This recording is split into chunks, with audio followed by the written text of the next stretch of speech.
গল্প করছে। ভীমতালে পড়ন্ত সূর্য বিকেলবেলা, একজন এখানে দাঁড়িয়ে দাঁড়িয়ে ভিউ এর মজা নিচ্ছে। একদম। আর এই হচ্ছে ভীমতাল লেক। আমরা একদম ভীমতাল লেকের সামনেই আর কি আমরা একটা হোমস্টে নিয়েছি। তো যাই হোক, স্টোরিটা তোমাদের সাথে শেয়ার করি। আমরা 9 তারিখ টিকিট কেটেছিলাম, রাত্রি 9:30 পৌনে 10টায় ট্রেন ছিল, বাগ এক্সপ্রেস হাওড়া থেকে ধরেছিলাম। আর আমরা আজকে সকালবেলা 11 তারিখ 9:30টায় নামার কথা ছিল, নেমেছি 10:30টায়। তো তারপর সেখান থেকে আমরা প্রচুর ঘুরি, ঠিক আছে? তোমরা সবাই বলে এত ঘুরো, আমরা প্রচুর ঘুরি ঠিক আছে, কিন্তু আমরা একটু বাজেট বুঝে ঘুরি। তো ওখানে আমরা নামার সাথে সাথেই আর কি সবাই আর কি যেরকম হয়, সে কোনো জায়গায় নামলেই স্কুটি নেবেন, গাড়িতে চলুন, এই সেই।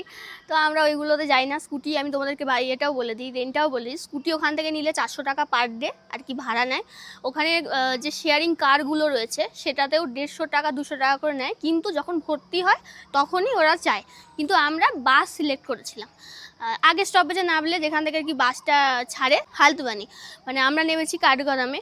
তো হালদুয়ানিতে যদি নামতাম তাহলে আমরা বাসের অসুবিধা হতো না, তাও আমাদের চাপ নিয়ে আমাদের হাতে অঢেল সময় ছিল।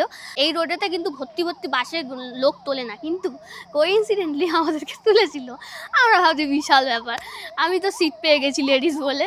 আর ওরা যখন গার্ড ছিল সবাই বলছে বসুন, মানে ওরা তো দাঁড়িয়েছিল, এরকম প্রচুর বাসে লোক ছিল, ওদেরকে বাসে ওভারলোড করা অ্যালাউ নেই। হ্যাঁ, ওভারলোড করা অ্যালাউ নেই। যাই হোক, এটা একটা মজার ইনসিডেন্ট ছিল, তাই তোমাদের সাথে শেয়ার করলাম। ওদেরকে 14 বার করে একবার বসতে হচ্ছে, এই বড় বড় লাগেজ নিয়ে আর একবার উঠতে হচ্ছে। আমরা আসি একেবারে তোমার ভীমতাল লেকের সামনে।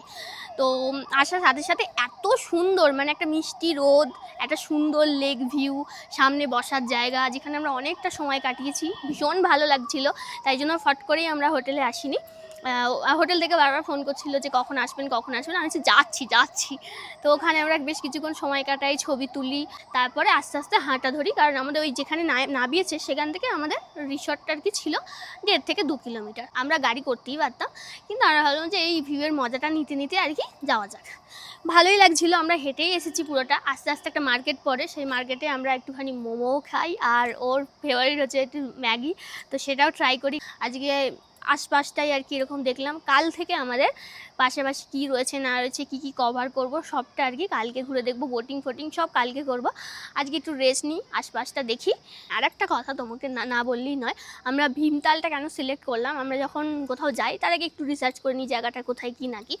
এরপর আমরা নৈনিতাল যাব, কারণ নৈনিতাল জায়গাটা ভীষণ একটু গ্যাদারিং টাইপের দেখছিলাম, তো সেই জন্য ভাবলাম একটুখানি। তারপর আবার উইকেন্ড, মানে আমরা সোমবার দিন যাব নৈনিতাল, আর রবিবার পর্যন্ত উইকেন্ডে মানে ভিড় থাকে প্রচুর, নৈনিতাল প্রচুর ভিড় থাকে। তো আমাদের একটুখানি গ্যাদারিং একটু বেশি খুব একটা পছন্দ নয়, আমরা একটু শান্ত নিরিবিলি একটুখানি জায়গাটাই বেশি ভালো লাগে। তাই জন্য আমরা ফার্স্ট এখানটা সিলেক্ট করলাম। এখানে আমরা 2 দিন থাকবো, 2 দিনের পর আমরা চলে যাবো নৈনিতাল। ওখানে গিয়ে নিমকারলি বাবা দর্শন করব, ওখানে যাব। তারপর ওখান থেকে কোথায় যাবো তাড়াতাড়ি সেটার জন্য আমাদের দেখতে হবে, আগে সব বলে দেবো। কেমন লাগলো জানিও, আর তোমরা কারা কারা মানে এসেছো এই জায়গাটা সেটাও কমেন্ট করে জানিও, আর কিছু সাজেশন থাকলে সেটাও দিতে পারো।